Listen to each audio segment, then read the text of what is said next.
Assalamualaikum warahmatullahi wabarakatuh. Alhamdulillah wa kafa wassalatu wassalamu ala nabiyil ladzi istafa amma ba'd. Ikhwani rahimani wa rahimakumullah, kita lanjutkan pembahasan kita. Kita masih pada bab yang sama dengan pembahasan kemarin tentang menyembelih selain Allah Subhanahu wa taala. Qala al-mu'allif rahimahullah taala, kata pengarang kitab ini Syekh Muhammad bin Abdul Wahhab rahimahullah taala, semoga Allah merahmatinya. Wa an tariq ibn Shihab anna Rasulullah sallallahu alaihi wasallam qala dakhala al-jannata rajulun fi dhubabin wa dakhala an-nara rajulun fi dhubab. Qalu wa kayfa dhalika ya Rasulullah? Qala marra rajulani ala qaumin lahum sanamun la yajuzuhu ahadun hatta yuqarriba lahu shay'an. Faqalu li ahadihima qarrib. Qala laysa 'indi shay'un uqarribuhu. Qalu lahu qarrib walau dhubaban. Faqarraba dhubaban fakhallu sabilahu fadakhala an-nar. Wa qala al-akhar qarrib. Faqala ma kuntu liuqarriba li ahadin shay'an duna Allah 'azza wa jalla. Fadrabu 'unuqahu fadakhala al-jannah. Rawahu Ahmad. Hadis ini diriwayatkan oleh Imam Ahmad dari Tariq ibn Shihab. Para ulama mengatakan bahwa hadis ini dhaif dengan 3 alasan. Alasan yang pertama, bahwa Tariq bin Shihab, para ulama hadis bersepakat bahwa dia tidak mendengar langsung dari Rasulullah SAW. Dan mereka juga ikhtilaf, berbeda pendapat apakah Tariq ibn Shihab adalah seorang sahabat atau tabi'in. Namun kebanyakan pendapat mengatakan bahwa Tariq ibn Shihab adalah seorang sahabat. Namun mereka sepakat bahwa Tariq ibn Shihab adalah tidak mendengar dari Rasulullah SAW secara langsung. Itu yang pertama. Kemudian yang kedua, bahwa hadis ini terdapat seorang perawi yang namanya adalah Al-A'mash. Beliau seorang mudallis. Dan hadis ini adalah hadis mu'an'an, yang cara periwayatannya dengan menggunakan kalimat an dari fulan. Dan ketika seorang mudallis, yaitu pengertian mudallis menyembunyikan. Seorang rawi itu mudallis meriwayatkan hadis dengan cara an, maka dihukumi hadis tersebut adalah inqita', terputus, tidak bersambung. Itu yang kedua. Kemudian yang ketiga adalah Imam Ahmad meriwayatkan hadis ini dari Tariq, kemudian dari Salman radhiyallahu anhu. Dan hadis ini mauquf. Berhenti pada sahabat. Beda dengan hadis marfu' yang sampai pada Rasulullah sallallahu alaihi wasallam. Hadis ini mauquf, Salman radhiyallahu anhu berkata, dan ihtimal kemungkinan bahwa Salman radhiyallahu anhu mengambil cerita ini dari Bani Israil. Jadi ada beberapa hal yang menyebabkan hadis ini adalah dhaif. Wa an Tariq bin Shihab anna Rasulullah sallallahu alaihi wasallam qala, dari Tariq bin Shihab bahwasanya Rasulullah sallallahu alaihi wasallam bersabda, dakhala al-jannata rajulun fi dhubabin wa dakhala an-nara rajulun fi dhubabin. Seorang laki-laki masuk surga fi dhubabin, karena lalat. Kalimat fi dalam bahasa kita artinya di. Kadang-kadang artinya di. Juga kadang-kadang memberikan makna lain, yaitu as-sababi, karena. Maka fi di sini, kalimat fi di sini adalah fi sababiyah namanya, bukan fi ad-dzarfiyah. Kalau fi ad-dzarfiyah artinya apa? Menunjukkan tempat. Misalnya saya katakan pada antum, al-muslimu fil masjid. Seorang muslim ada di dalam masjid. Fi itu menunjukkan tempat. Dalam ilmu nahwu namanya fi ad-dzarfiyah. Tapi di sini fi dalam hadis ini bukan fi dzarfiyah, tapi fi as-sababiyah. Syahidnya ada dalam hadis lain seperti sabda Rasulullah sallallahu alaihi wasallam, dakhalatil mar'atu fi hirratin. dakhalatil mar'atu an-nar fi hirratin. Itu seorang perempuan masuk neraka fi hirratin. Maknahu sababu al-hirrah. Artinya apa? Seorang perempuan masuk neraka disebabkan karena seekor kucing. Itu syahidnya bahwa fi di sini artinya apa? Fi as-sababiyah bukan fi adzarfiyah. Ini adalah faedah yang berhubungan dengan nahwu. Seorang laki-laki masuk surga karena lalat. Kemudian ada juga yang masuk neraka karena lalat. Wa dakhala an-nar rajulun fi dzubab. Pada potongan hadis ini kita dapat memahami bahwa seorang laki-laki yang disebutkan dalam hadis ini yang masuk neraka adalah seorang muslim. Kenapa seperti itu? Karena andaikan bukan seorang muslim tidak pantas disebutkan bahwa dia masuk neraka karena lalat. Karena ada kekufuran yang besar di sana, ada dosa yang lebih besar yang menyebabkan dia masuk neraka. Maka istimbat, kesimpulan yang bisa kita ambil dari hadis ini yang pertama adalah orang yang masuk neraka karena lalat tersebut adalah seorang muslim. Itu yang pertama. Qalu, para sahabat bertanya, wa kaifa dzalika ya Rasulullah? Bagaimana bisa seperti itu wahai Rasulullah? Qala, kemudian Rasulullah menjawab, marra rajulani ala qaumin lahum sanam. Ada dua orang laki-laki yang melewati suatu kaum yang memiliki berhala. La yajuzuhu ahadun hatta yuqarriba lahu syai'an. Tidak boleh seorang pun melewati kaum tersebut kecuali harus memberikan sesembahan atau persembahan korban dengan apapun. Faqalu li ahadihima, kemudian kaum tersebut berkata pada salah satu dari keduanya, qarrib, berkorbanlah kamu. Qala, dia menjawab, laisa 'indi syai'un uqarribuhu. Saya tidak memiliki sesuatu yang dapat aku berikan korban kepada berhala tersebut.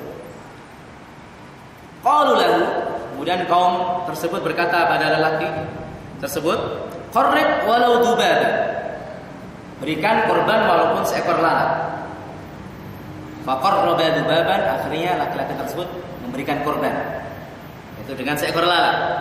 Fakhallu sabilahu, kemudian kaum tersebut memberikan dia jalan, mempersilahkan dia untuk melanjutkan perjalanannya. Padahal dengan sebab seperti itu laki-laki yang memberikan korban dengan seekor lalat masuk neraka. Na'udzubillahi min dzalik. Wa qalu lil akhar. Kemudian kaum tersebut berkata kepada laki-laki yang satunya lagi, qarrib, berilah korban.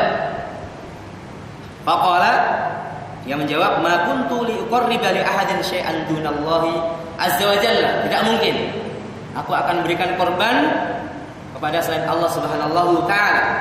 Fadarabu unaqahu fadakhala jannah. Kemudian kaum tersebut memotong lehernya, membunuhnya, fadakhala jannah, dan laki-laki tersebut masuk surga. Rawahu Ahmad. Ikhwani rahimani wa rahimakumullah. Ada beberapa hal yang perlu kita perhatikan dari fikih hadis di sini. Yang pertama sudah saya sebutkan bahwa seorang laki-laki yang disebutkan dalam hadis ini yang masuk neraka adalah seorang muslim, bukan orang kafir. Bukan orang kafir. Karena kalau dia orang kafir tidak perlu disebutkan sebab masuk neraka dia karena lalat. Karena ada sebab yang lebih besar, yaitu kekufuran yang ada pada dirinya, kesyirikan yang ada pada dirinya, dan lain sebagainya. Kemudian yang kedua, kita bisa mengambil faedah dari hadis ini bahwa seorang laki-laki yang berkorban untuk berhala tersebut adalah qasidan lahu litaqarrub, yaitu dia betul-betul bermaksud untuk taqarrub. Andaikan dia dipaksa dan dia melakukan dengan paksaan, maka hukumnya lain. Ini yang pertama. Ini disebutkan oleh beberapa ulama, di antaranya Syekh Al-Utsaimin rahimahullah ta'ala. Laki-laki tersebut itu melakukan bukan karena paksaan. Dia bisa menghindar sebetulnya, cuma dia melakukan betul-betul karena takarrub, sehingga dia dihukumi kafir dan dia masuk neraka karenanya. Andaikan dia dipaksa, maka hukumnya lain. Ini kalau kita mengatakan bahwa hukum paksaan itu berlaku pada umat sebelum Rasulullah SAW. Ikhwani rahimani wa rahimakumullah. Ini Jadi dia bermaksud, karena kalau orang dipaksa maka hukumnya lain. Orang yang dipaksa tidak lepas dari 3 kondisi. Kondisi yang pertama, seorang yang dipaksa kemudian dia melakukan perkataan atau perbuatan yang dipaksa, tapi hatinya mengingkari, maka ini tidak mengapa. Paksaan ini meliputi perkataan dan perbuatan. Sebagian ulama mengatakan paksaan itu berlaku pada perkataan saja. Jadi kalau Anda dipaksa untuk berkata kufur boleh, tapi kalau Anda dipaksa untuk berbuat kufur tidak boleh. Ini sebagian ulama berpendapat seperti ini. Namun pendapat yang sahih dikuatkan juga oleh Syekh Muhammad bin Utsaimin bahwa paksaan ini mencakup perkataan dan perbuatan. Selama seseorang dipaksa dan hatinya mengingkari baik perkataan atau perbuatan, maka dia selamat. Itu adalah zahir daripada ayat pada surat An-Nahl. Kemudian yang kedua, seorang dipaksa,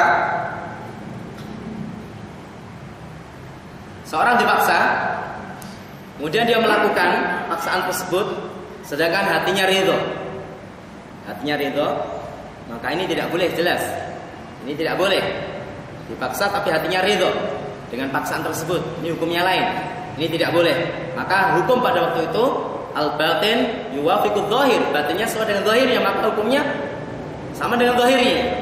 Kemudian yang ketiga adalah orang yang melakukan perkataan atau perbuatan karena paksaan, zahir dan batinnya tidak sepakat atau mengingkari. Zahirnya mengingkari, batinnya juga mengingkari. Artinya seperti ini, yang mudahnya. Dia dipaksa nggak mau, zahirnya nggak mau, batinnya tidak mau dipaksa. Misalnya kalau Anda tidak melakukan seperti ini, saya bunuh. Akhirnya dia nggak melakukan, kemudian dia dibunuh.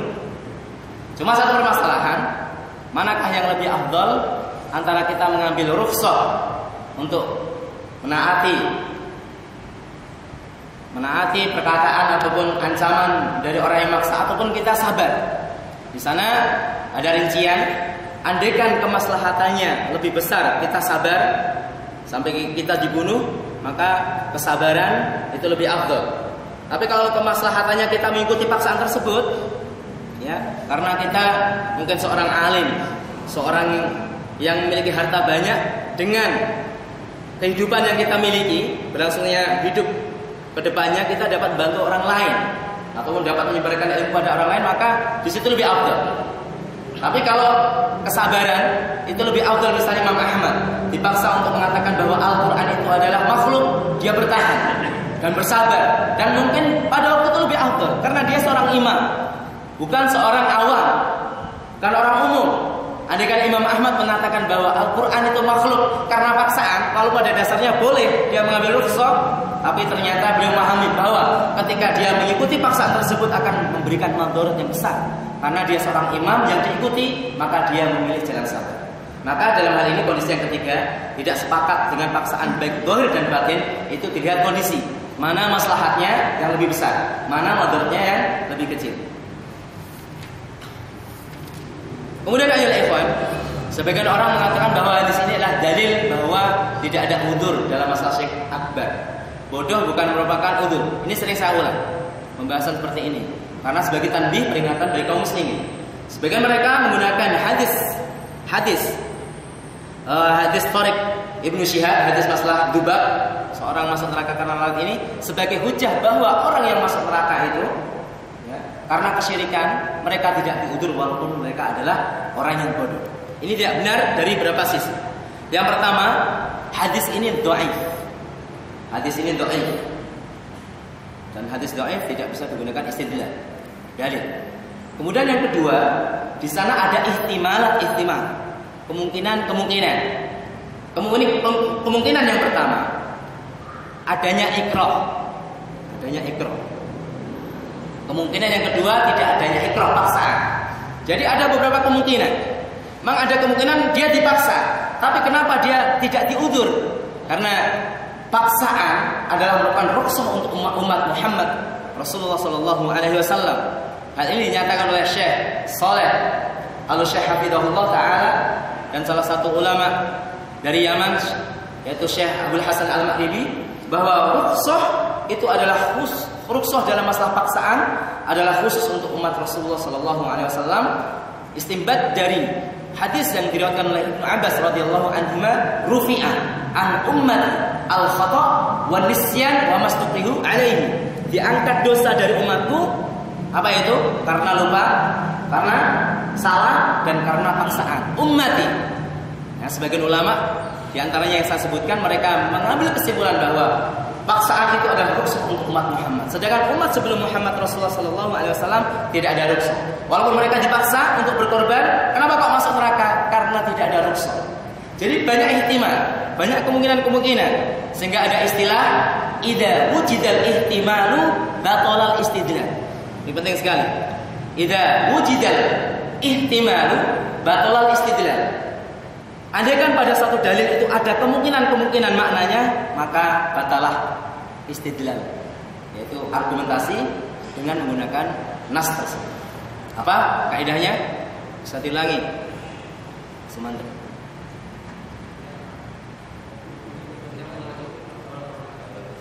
Nah, ya. Coba ini apa? Dedi. Ahsantum. Idza wujidal ihtimalu batalal istidlal. Ikhwani rahimani wa rahimakumullah. Kemudian yang terakhir dari hadis ini syahidnya.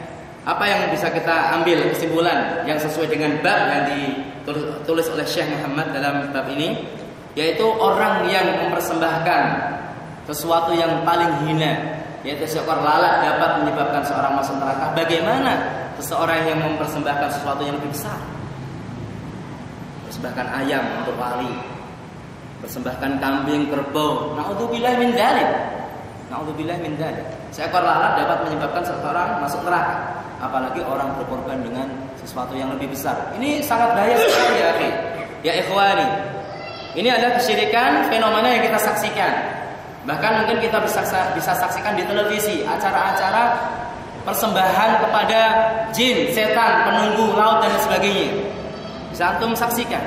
Dan harusnya antum ketika menyaksikan ini dengan perasaan marah.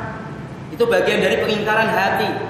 Bukan malah senang, oh ini budaya Indonesia, budaya kita harus kita lestarikan. Tidak ya. Kita minimal harus marah dengan acara-acara seperti ini.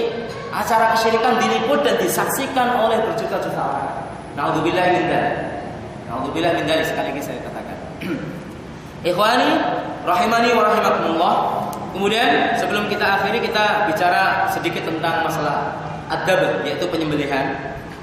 Jadi penyembelihan itu adalah merupakan ibadah pada Allah Subhanahu wa taala. Sehingga di antara bukti bahwa penyembelihan itu adalah ibadah, dia disandingkan dengan salat. Yang salat adalah merupakan ibadah. Sesuatu yang disandingkan dengan sesuatu yang lain, maka dia mengambil hukum sesuatu yang disandingkan dengannya.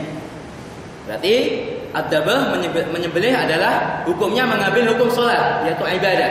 Allah memerintahkan dan tidak boleh dipalingkan untuk selain Allah Subhanahu wa taala. Syekhul Islam Ibnu Taimiyah mengatakan bahwa as-salatu adalah salat afdalul ibadat al-badaniyah. Ibadah badan yang paling utama. Sedangkan ad-dzabh adalah afdalul ibadat al-maliyah. Ibadah harta yang paling utama. Itu adalah perkataan Ibnu Taimiyah. Kemudian ad-dzabhu minat tauhid. Penyembelihan adalah termasuk dari bagian tauhid. Mencakup dua tauhid. Yang pertama at-tauhid bir-rububiyah. Tauhid ar-rububiyah. Kemudian yang kedua adalah berhubungan dengan tauhid al-uluhiyah. Seseorang ketika mengucapkan bismillah, ketika menyembelih, maka dia telah melakukan tauhid ar-rububiyah.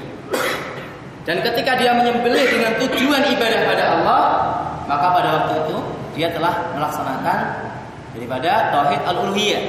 Ketika dia menyembelih dengan mengucapkan bismillah dan memperuntukkan hal tersebut untuk Allah, maka dia telah menjamak dua-duanya, yaitu tauhid ar-rububiyah dan tauhid al-uluhiyah. Sedangkan menyembelih cara-cara menyembelih bisa antum dapatkan dalam kitab fikih. Ada cara menyembelih menjatuhkan hewan, mungkin seperti kambing atau kerbau. Tapi kalau unta mungkin dengan cara lain ya, nahar, diikat salah satu kakinya sehingga dia merunduk kemudian disabet pedang itu namanya nahar. Karena menjatuhkan unta itu sangat susah, besar, hewannya besar, diikat salah satu kakinya dan dia disembelih dalam kondisi berdiri. Yang intinya adalah menyembelih adalah apa? Menumpahkan darah dari hewan tersebut dengan cara khusus. Itu adalah menyembelih. Kemudian pertanyaannya, apakah sembelihan orang-orang ahlul kitab al-Yahud wan Nasara itu halal atau haram? Maka jawabannya adalah halal. Dasarnya adalah surat Al-Maidah ayat 4. Al-yauma uhilla lakumut thayyibat. Ayat 4 bisa dibaca. Sembelihan yang disembelih oleh orang-orang Yahudi dan Nasrani itu halal hukumnya. Bagaimana orang Yahudi dan Nasrani sekarang? Wallahu a'lam bishawab. Pada dasarnya mereka tetap Yahudi dan Nasrani. Walaupun penyelewengan mereka itu banyak dan pada dasarnya penyelewengan menyebutkan Allah itu sudah ada sejak Rasulullah SAW. Yang suci Al-Quran turun menyebutkan bahwa mereka mengatakan orang-orang Nasrani bahwa Tuhan itu 3. Itu sudah ada pada zaman Rasulullah. Tapi dengan demikian mereka masih disebut ahlul kitab, al-Yahud wan Nasara. Pada dasarnya orang Yahudi dan Nasrani sekarang masih disebut ahlul kitab. Tapi ketika diketahui bahwa mereka menyembelih dengan menyebut nama selain Allah, demi Isa, demi siapa selain Allah, maka hukumnya sama dengan 9 orang Islam. Hukumnya adalah haram. Kenapa seperti itu? Para ulama mengatakan diantaranya Imam As-Sa'di rahimahullah ta'ala, li'anna ar-rusul ittafaqu ala tahrimid dzabh li ghairillah. Karena para rasul mereka sepakat, ajaran para rasul itu mereka sepakat bahwa sembelihan untuk selain Allah adalah haram. Maka dihalalkan sembelihan oleh orang-orang al-Yahud wan Nasara karena ada pada ajaran mereka keharaman yang menyembelih untuk selain Allah Subhanahu taala. Kemudian macam-macam sembelihan cukup banyak. Di antaranya menyembelih untuk hadiah pada haji tamattu dan qiran. Tidak ada pada haji ifrad. Haji tamattu dan haji qiran itu wajib menyembelih. Ya, wajib menyembelih. Kemudian untuk dam itu bagi orang-orang yang meninggalkan wajib haji. Ya, meninggalkan wajib haji bukan rukunnya, meninggalkan wajib haji, maka mereka wajib menyembelih. Kemudian ada juga sembelihan berupa udhiyah, kurban yang ma'ruf yang sudah kita ketahui. Kemudian akikah, untuk akikah ataupun hewan yang disembelih untuk dimakan dagingnya sebagai penghormatan untuk tamu dan lain sebagainya. Ini termasuk bagian daripada sembelihan. Kemudian pertanyaannya, apakah sama? Apakah sama derajat antara sembelihan ini dan sembelihan itu? Para ulama menjelaskan bahwa tidak sama. Di antara Syekhul Islam Ibnu Taimiyah mengatakan bahwa sembelihan yang dimaksudkan untuk taqarrub, ibadah yang dikhususkan, maka hukumnya berbeda. Bukan hukumnya yang berbeda ya, tapi pahalanya berbeda dengan kita menyembelih dagingnya untuk kita makan. Beda ketika kita menyembelih untuk akikah, derajatnya berbeda. Kemudian pertanyaan yang kedua, apakah menyembelih yang dagingnya untuk kita makan itu adalah bentuk ibadah? Jawabannya adalah iya. Hal tersebut dinyatakan oleh beberapa ulama dan dirojihkan oleh Syekh Abdul Latif bin Abdurrahman bin Hasan bin Muhammad bin Abdul Wahab dan juga Al-Imam Asy-Syaukani. Jadi dilihat dari penyebutan basmalah ketika menyembelih itu adalah ibadah kepada Allah Subhanahu taala. Kemudian masalah mengirimkan pahala dengan cara menyembelih. Jadi kita menyembelih dengan niatan pahala untuk mayit misalnya. Apakah itu boleh? Terjadi khilaf antara para ulama. Di antara mereka melarang, tapi jumhur ulama membolehkan. Karena ada nas sedekah dan dia memperluas. Sedekah itu macam-macam. Di antaranya adalah menyembelih kambing untuk niatan mayit, memberi uang dan lain sebagainya. Tapi ini ada khilaf para ulama dan kita tidak bisa mengatakan bahwa orang yang melakukan ini atau melakukan itu dalam masalah ini adalah keluar dari Ahlussunnah wal Jamaah. Wal awla, tapi yang lebih utama kita tinggalkan karena sedekah sunnahnya itu jangan ramai-ramai dilihat kecuali ada maslahatnya. Ayo ikhwan, rahimani wa rahimakumullah. Kemudian bagaimana hukum orang yang lupa membaca basmalah ketika menyembelih? Ini berhubungan dengan fikih ini ya. Ya, jumhur ulama mengatakan seorang muslim yang lupa maka tidak mengapa. Kalau secara zahir dia menjadi mayit, tapi jumhur ulama mengatakan orang yang lupa mengucapkan bismillah ketika menyembelih maka tidak mengapa. Kemudian ketika menyembelih hewan kita mengucapkan bismillah. Bismillah itu pada sembelihan biasa, bismillah. Kemudian ditambahi Allahu Akbar khusus untuk sembelih kurban. Jadi untuk menyembelih hewan biasa kita cukup mengucapkan bismillah, sedangkan untuk menyembelih hewan kurban kita tambah dengan bismillahi Allahu Akbar. Mungkin cukup sampai di sini. Kita sudah menghabiskan bab tentang menyembelih untuk selain Allah Subhanahu wa taala. Wassalamualaikum warahmatullahi wabarakatuh. Assalamualaikum warahmatullahi wabarakatuh.